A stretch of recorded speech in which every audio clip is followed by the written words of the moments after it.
You had it all. Prep school, designer clothes, vacations abroad. Your parents sacrificed everything. They worked overtime. They put their own dreams on hold. And on paper, your childhood looked perfect. But there's a problem. You feel this emptiness, a hollowness you can't explain, a disturbing feeling that despite everything you got, you were never really loved. And even worse, you feel guilty for feeling that way. How can you complain when they did so much? Carl Jung discovered something that changes everything about this confusion. Narcissistic parents don't deny love because they're cruel. They substitute love for other things.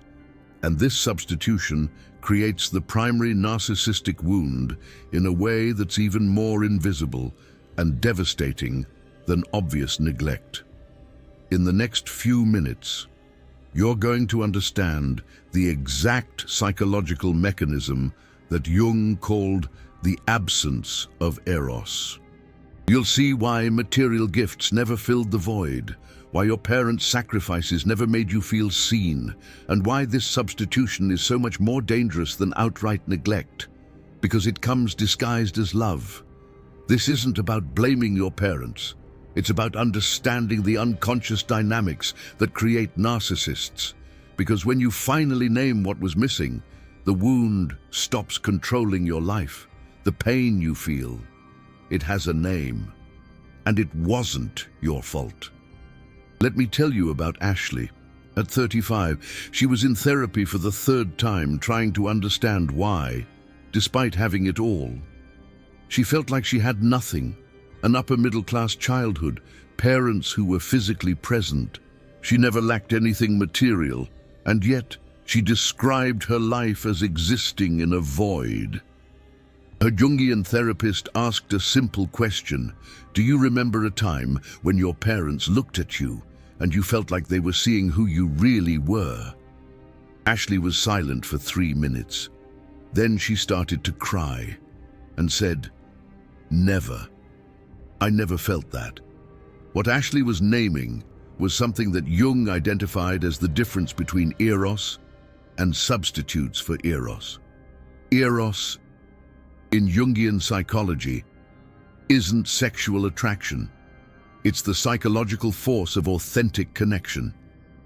It's what happens when someone sees your true self and connects with it. It's the experience of being recognized as you really are. Children need Eros from their parents. Like they need oxygen. They need to be seen, recognized, accepted unconditionally for who they are, not for who they perform to be. But narcissistic parents have a fundamental problem. They can't offer Eros because they themselves have never integrated their own self. They live identified with their persona, with the inflated image of who they believe they are. And when they look at their children, they don't see a separate person. They see a narcissistic extension of themselves. So, unconsciously, they make a devastating substitution. They substitute authentic connection for tangible compensations. And the child grows up in a brutal psychological confusion. They receive things, but not presence. They receive sacrifices, but not acceptance. They receive control disguised as care, but not love for their true self. Jung said that this is one of the cruelest forms of emotional neglect, because it's invisible. The child can't name what's missing. After all, how can I complain when my parents did everything for me? And it's exactly this confusion that plants the seed of narcissism. Ashley's mom was a teacher. She worked 2 shifts to pay for prep school. She came home exhausted, and she always repeated the same phrase, "I do everything for you, Ashley. Everything I do is for you." Ashley grew up hearing this, and she internalized the message. My mom sacrifices for me. I should be grateful. But there was a detail that took Ashley 35 years to realize. Her mom never asked what she wanted, never asked how she felt, never stopped to look into Ashley's eyes and ask, "Who are you?" Everything her mom did was chosen unilaterally. The school her mom thought was best, the clothes her mom approved of, the courses her mom decided on, the friendships her mom validated. And when Ashley tried to express her own will, her mom had a devastating response. "After everything I do for you, you're going to tell me that?" That phrase, that damn phrase that so many children of narcissists know. It does two psychologically destructive things at the same time. First, it completely invalidates the child's emotional experience. What you feel doesn't matter. What matters is the sacrifice I made. Second, it creates an emotional debt impossible to repay. You owe me eternal gratitude, and any expression of individuality is ingratitude. Jung called this transactional love, disguised as unconditional love. The unconscious message is, I give you things. You give me obedience. I sacrifice. You stop being who you are and become who I need you to be, to validate my sacrifice. And the child, who doesn't have the psychological tools to understand this, does the only thing they can do to survive, buries their true self. At 8 years old, Ashley stopped saying what she really wanted. She learned that expressing her own preferences was selfishness. She learned that her emotions were inconvenient. She learned that being loved meant being what her mom needed her to be. She developed what Jung calls the adaptive false self, a persona built entirely to receive approval. And the true self, the authentic child that she really was, went into the shadow. And here's the devastating paradox that Jung identified. The more the mum sacrificed, the more empty Ashley felt. Because sacrifice isn't love. Sacrifice can even coexist with love. But when sacrifice substitutes connection, it becomes a form of control. And Ashley felt it in her body. She felt that despite all the things she received, she had never been seen. Hold on, because the part that changes everything about this dynamic comes next. At 35, in therapy, Ashley did a Jungian exercise of active imagination. The therapist asked her to visualize the 8-year-old girl she was and asked, what does she need to hear? Ashley closed her eyes, visualized the girl, and for the first time in decades, allowed the child to speak. And the girl said, I just wanted someone to ask, what do I want? Not what's best for me, not what they're going to give me, but what I want. When Ashley opened her eyes, she was crying, and she said something that the therapist wrote down because it perfectly summarizes the wound. My mum gave me everything except permission to exist. This is the absence of Eros that Jung described, permission to exist as you are, not as a narcissistic projection of your parents, not as an extension of their emotional needs, but as an autonomous, separate self with your own will.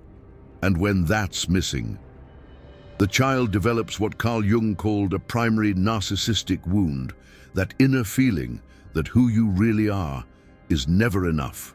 So, you build an inflated persona, a grandiose false self, to compensate for the hole where love for the true self should be.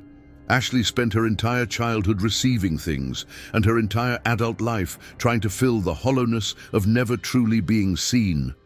She became what Jung would describe as a covert narcissist, not overtly grandiose, not showy, but completely disconnected from who she truly was. She lived performing, constantly seeking external validation, constantly in relationships where she annihilated herself just to be accepted. Because that's what she learned. Love is you disappearing and becoming whatever the other person needs. And that, Jung said, is the psychological definition of self-death, the death of the self. Now let me show you the 4 most common substitutes that narcissistic parents use in place of Eros, because understanding this is the first step to naming the wound. Substitute number 1, money and material possessions. This is the most obvious and the most common. Parents who compensate for emotional absence with presence. Everything you asked for, you got, except for what you really needed: presence. Jung saw this as unconscious projection. The parents project the ability to fill emotional needs onto the material object, as if a new bike could substitute for a hug, as if designer clothes could substitute for unconditional acceptance. And the unconscious message the child receives is devastating. Your value is in what you have, not in who you are. Ashley had it all: computer, phone, designer clothes, vacations, and she never felt like she had anything, because what she needed weren't things. It was to look into her mom's eyes and feel, "You are enough, exactly as you are." That never came. Substitute number 2, performative sacrifice. This one is even more insidious because it comes disguised as ultimate love. Parents who constantly remind their children of how much they sacrificed, how many hours they worked, how many dreams they abandoned, how much they suffered. Jung identified this as emotional manipulation through guilt. The unconscious message is, "You owe me your life. You can never question me because I suffered for you." And the child internalizes an unpayable emotional debt. Ashley's dad was like this. He worked 2 jobs, and he always said, "I never had what you have. I'm killing myself so you can have opportunities I never had." Sounds like love, right? But there's a crucial detail. He never asked if Ashley wanted those specific opportunities. He decided, and when she questioned it, he used the sacrifice as an emotional weapon. "You have no right to complain. Look at everything I do for you." True, sacrifice is silent. It's done out of love for the child's well-being, not as a bargaining chip for obedience. Narcissistic sacrifice is performative. It's always remembered, it's always charged, and it always comes with the invisible condition: "You owe me to be who I want you to be." Ashley spent decades feeling guilty for not being grateful enough, until she realized that gratitude wasn't the problem. The problem was that her parents' sacrifice was never about her. It was about validating their own narcissistic self-image. As parents who sacrifice, she was just the audience. Substitute number 3, control disguised as care. This is the hardest to identify because it seems like protection. Parents who decide everything for the child: what to eat, what to wear, who to play with, what to study, how to feel. And when the child tries to exercise autonomy, the parents say, "I only want what's best for you. I know what's good for you. You're still a child. I know better." Jung saw this as a denial of otherness. Otherness is the recognition that the other is other, that your child is not you, that they have their own psyche, their own desires, their own self. Narcissistic parents can't tolerate otherness, so they control everything and call it love. But it's not love. It's an unconscious terror that if the child is who they really are, they will expose the parent's narcissistic fragility. Ashley's mum controlled everything. She chose her clothes until Ashley was 14. She read her diary in secret. She decided which friends were appropriate. She invaded her room without knocking, and she always justified it. "I do this because I love you. I worry about you."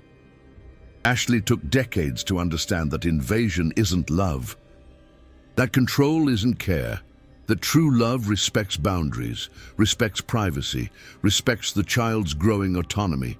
Control disguised as care teaches the child that they have no right to be separate, that individuality is a threat, that autonomy is treason, and the child grows up not knowing where they end and others begin. At 35, Ashley didn't know how to say no, didn't know how to set boundaries, didn't know what she wanted, because she was never allowed to want. And she called it being a good person, until she realized it was just an adaptive false self, developed to survive her mom's narcissistic control. Substitute number 4, projection of unfulfilled dreams. This is the most devastating for the formation of the self. Parents who see their children as a second chance, as an opportunity to achieve what they didn't achieve, as a narcissistic extension that will compensate for their failures. Jung identified this as the unconscious use of the child to inflate the parental ego. The child is not seen as a person. They're seen as a project, as a future trophy, and they receive conditional love, dependent on succeeding in achieving the dreams that are not theirs. Ashley's dad wanted to have been a lawyer. He never managed it. So he decided that Ashley would be a lawyer. He didn't ask. He decided. He paid for prep courses. He paid for law school. He said, "I'm investing in your future." But it wasn't her future. It was his unfulfilled past. Ashley spent 7 years studying law, passed the bar exam, started practicing, and felt every day that she was living someone else's life. Because she was. She was living the life her dad didn't live. And the unconscious message was clear. You only have value if you achieve my dreams. Who you are doesn't matter. What you want doesn't matter. You exist to compensate for my failure. At 32, Ashley had her first breakdown. Panic attacks, depression, couldn't get out of bed. And her dad said, "After everything I invested in you, you're going to quit now." That sentence broke something inside her, because finally she understood, to him, she had never been a daughter. She had always been an investment, and investments have to give a return. This is the wound that Jung described. When the child realizes that they were never loved for who they are, but only valued for what they could become, to validate parental narcissism. There is a fundamental difference between true love and the substitutes for love that Jung explained through the concepts of Eros versus Philia versus agape. You had it all. Prep school, designer clothes, vacations abroad. Your parents traded off everything, working overtime, putting their own dreams on hold, on paper. Your childhood was picture perfect, but there's this nagging feeling, a hollow emptiness you can't quite explain, a disturbing sense that despite everything you received, you were never truly loved. And to make matters worse, you feel guilty for even feeling this way. How can you complain when they did so much? Let's talk about love.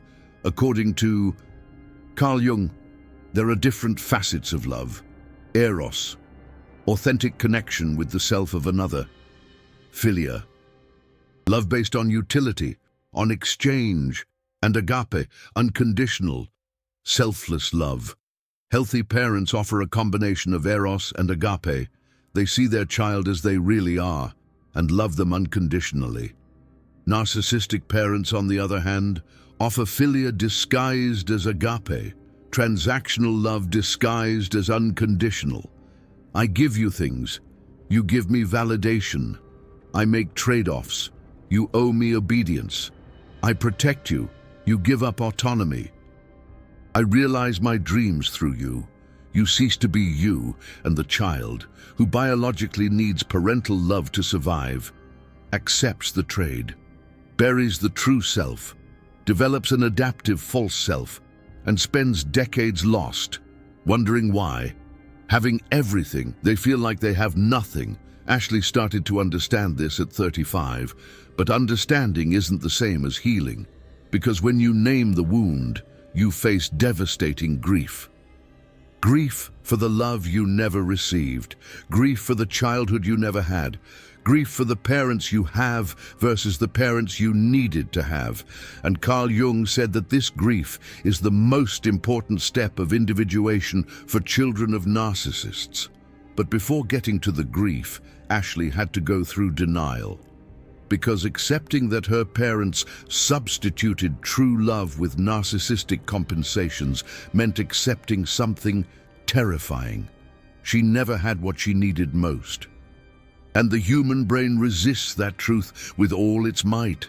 For years, Ashley rationalized, my parents did the best they could. They came from difficult families. They gave me more than they had. All true and completely irrelevant to the wound, because, as Jung explained, the child's psyche doesn't operate on rationalization. It operates on direct emotional experience. And Ashley's emotional experience was clear. I never felt seen. I never felt accepted for who I was. You can have parents who did the best they could and still have a primary narcissistic wound. The two things coexist. Your parents may have loved you within their limited capacity, and you may still have grown up without true Eros. Recognizing this isn't ungratefulness, it's psychological honesty. And it was exactly when Ashley stopped defending her parents and started validating her own experience that the healing began. She was 36 when she finally said out loud, my parents gave me many things, but they never gave me what I needed most. And that created a wound. Naming the wound was the first step. The second step was understanding how that wound shaped her entire personality. Carl Jung had a concept called an autonomous complex. These are psychic structures that form around wounds and begin to operate independently of consciousness, like internal subpersonalities. Ashley had developed what could be called the unseen child complex. This complex made her compulsively seek external validation, made her lose herself in relationships, made her choose emotionally unavailable partners who replicated the dynamic with her parents. She gave everything, received crumbs, and the most devastating thing, the complex made her believe that this was love, because that's what she learned. Love is you giving everything of yourself. Love is you disappearing. Love is you accepting substitutes in place of real connection. At 28, Ashley had a 4-year relationship with a man who never asked how she felt, but he paid for expensive dinners, gave gifts, took her on trips. And Ashley thought she was loved, until the day she had an anxiety attack. She was on the floor, crying, having a panic attack. And he stood there, not knowing what to do, and said, "Stop being dramatic. Tomorrow I'll take you to dinner at a nice place." At that moment, something clicked. She was reliving exactly the dynamic with her mom. Emotions ignored, presence denied, material compensation offered in place of connection. She ended the relationship that night, and for the first time in 28 years, she chose her own emotional experience instead of accepting substitutes.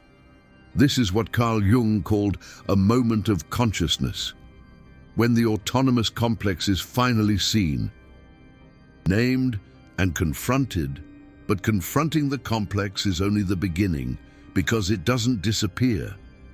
It was formed in childhood as a survival strategy.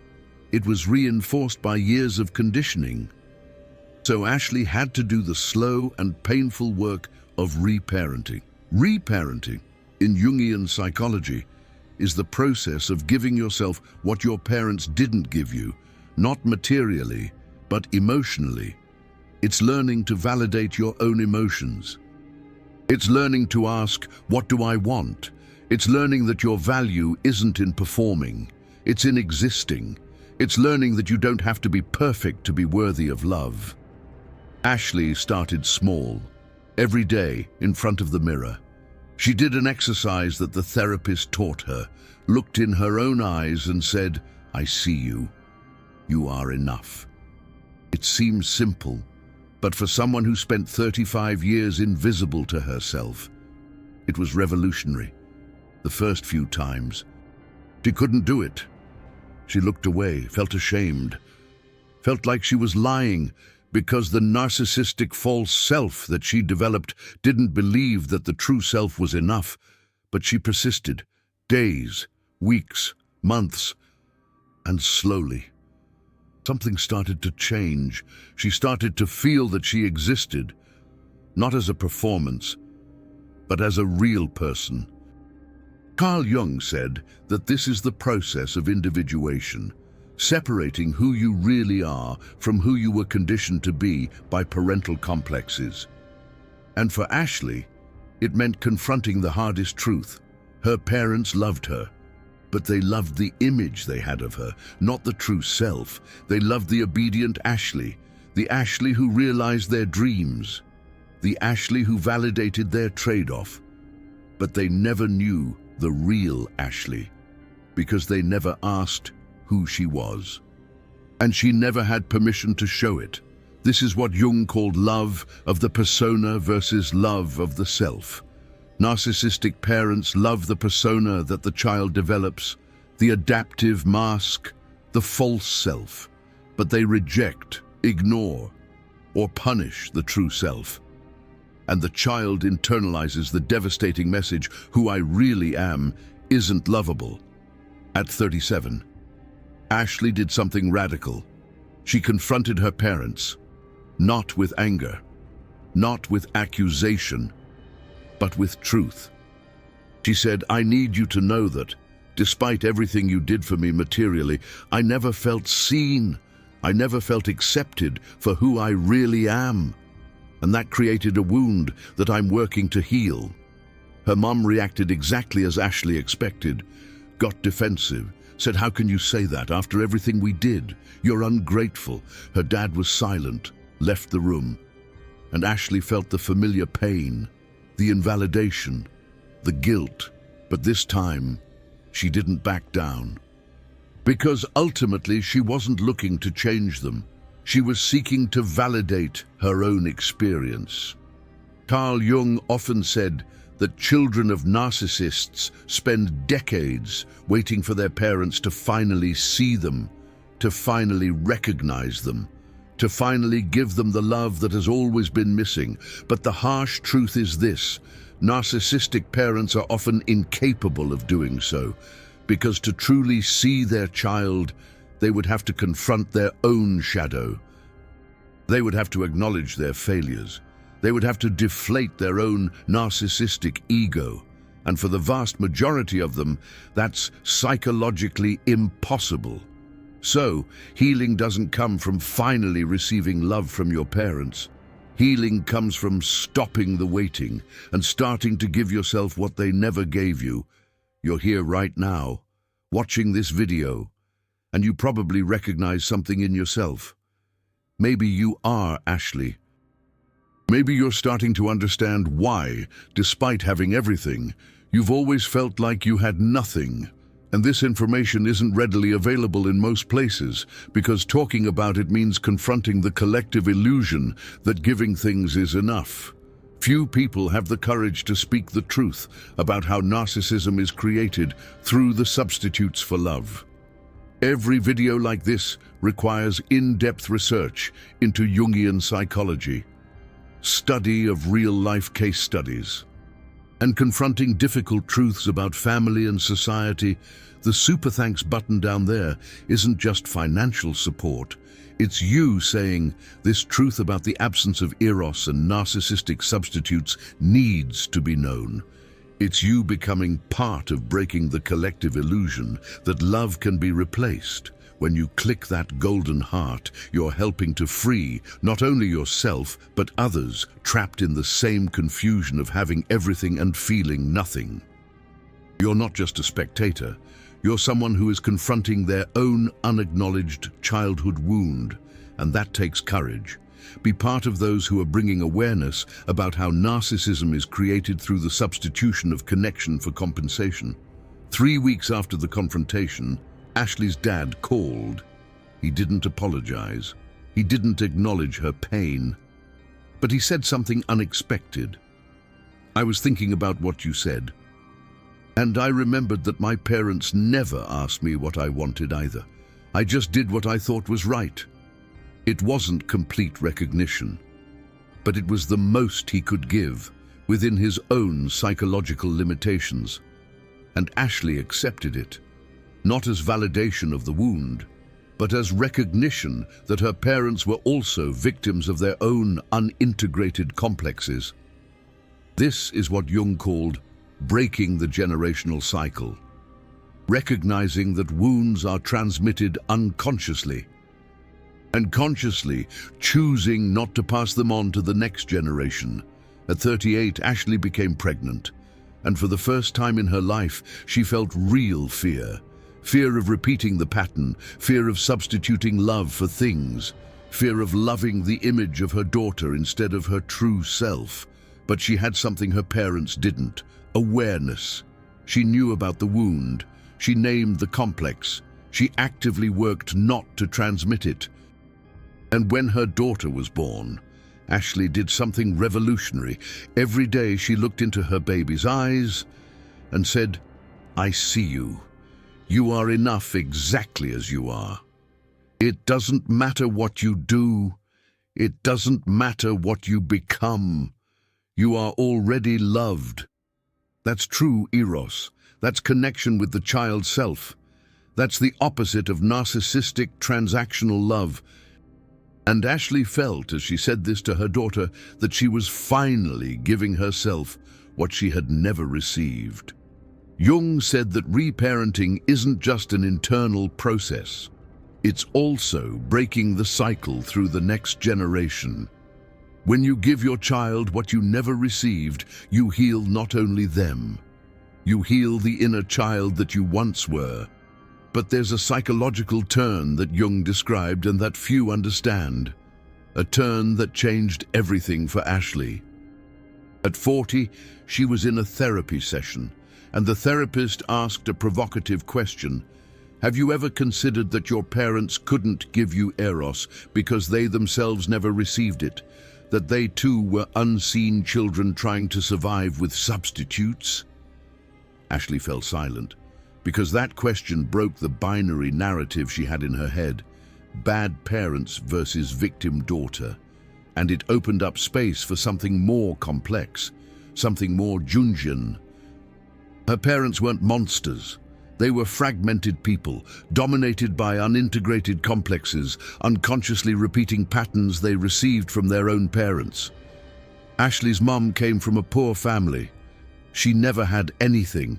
She went hungry as a child, and she developed the unconscious complex. Love is material provision. If I give my children things I never had, I will be loving them. Ashley's dad was raised by an alcoholic and absent father. He developed the complex. Being a good father is working hard and giving opportunities. Emotional presence doesn't matter. What matters is not failing financially. Both were operating from autonomous complexes formed in their own painful childhoods. And Jung said, when you're possessed by a complex, you have no awareness. You act automatically. You repeat. Ashley's parents loved within the only way they knew how, the limited transactional way based on substitutes. Not because they were malignant narcissists, but because they themselves never individuated, never integrated their own shadow, never healed their own wounds. And Jung had a devastating phrase about this. Until you make the unconscious conscious, it will direct your life, and you will call it fate. Ashley's parents were on autopilot, driven by complexes they didn't even know they had. And Ashley was repeating the cycle, until the moment she brought awareness. This psychological turn was fundamental because it allowed Ashley to do something that few children of narcissists can do: compassionate forgiveness without minimizing the wound. Compassionate forgiveness isn't saying, "It's okay, it wasn't that bad." Compassionate forgiveness is saying, "The wound was real, the pain was legitimate, and my parents did it because they were operating from their own unhealed wounds. I can validate my experience and have compassion for their limitations. The two things coexist." And Jung said that this is the mark of mature individuation, the ability to hold paradoxes. Ashley forgave her parents, not in the sense of forgetting or denying the wound, but in the sense of releasing the anger that kept her tied to the past. And paradoxically, by forgiving, she finally freed herself from the need for their approval. Because while you're in anger, you're still seeking that they acknowledge, that they apologize, that they finally see you. But when you forgive compassionately, you stop waiting. And then the real healing begins. The final truth that Jung wanted children of narcissists to understand is this: you don't need to wait for your parents to change in order to heal. You don't need their validation. You don't need their apology. You don't need them to finally see you. It would be wonderful if they did. It would be additional healing if they acknowledged it, but you don't depend on it, because the real healing comes from you finally seeing yourself, from you validating your own experience, from you giving yourself the Eros that was missing. And paradoxically, when you stop needing them, sometimes they can give you a little of what was always missing. Not everything, but something. Because when you change, the system changes. Ashley is 45 now. Her relationship with her mom and dad isn't perfect, but it's healthier. Her mom still invalidates her sometimes, but Ashley sets a boundary right away. And her mom is slowly learning to respect that. Her dad still doesn't talk about emotions, but he called last week and asked, "Are you happy doing art therapy?" Small, but significant. Because for the first time in 45 years, he asked what she wanted, not what he thought was best. And Ashley cried when she hung up, because that simple question was the Eros she'd waited her whole life for. It arrived late, it arrived imperfect, but it arrived.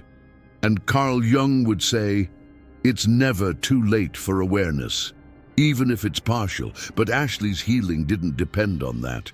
She was already healed when the question came. That's why she was able to receive it without desperation, as a gift, not as a need. If you've gotten this far, you already know that this wound is yours.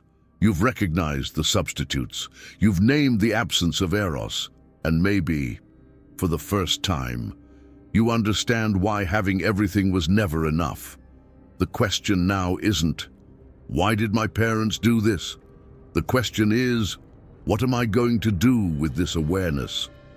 Are you going to continue operating from the complex of the unseen child, seeking external validation, accepting substitutes in place of real connection? Or are you going to begin the slow, painful, and liberating work of reparenting yourself? Jung said, I am not what happened to me. I am what I choose to become. You had parents who substituted love with things. That happened. It's real. It created a legitimate wound. And now you have a choice. You can spend the rest of your life in justified anger, or you can grieve, integrate the shadow, and become who you really are. Individuation isn't easy. It's a constant confrontation with complexes. It's a repeated choice of awareness instead of autopilot. But it's the only way to break the cycle. And every time you choose differently, you heal not only yourself, you heal entire lineages. So let me ask you the question that Ashley's therapist asked her.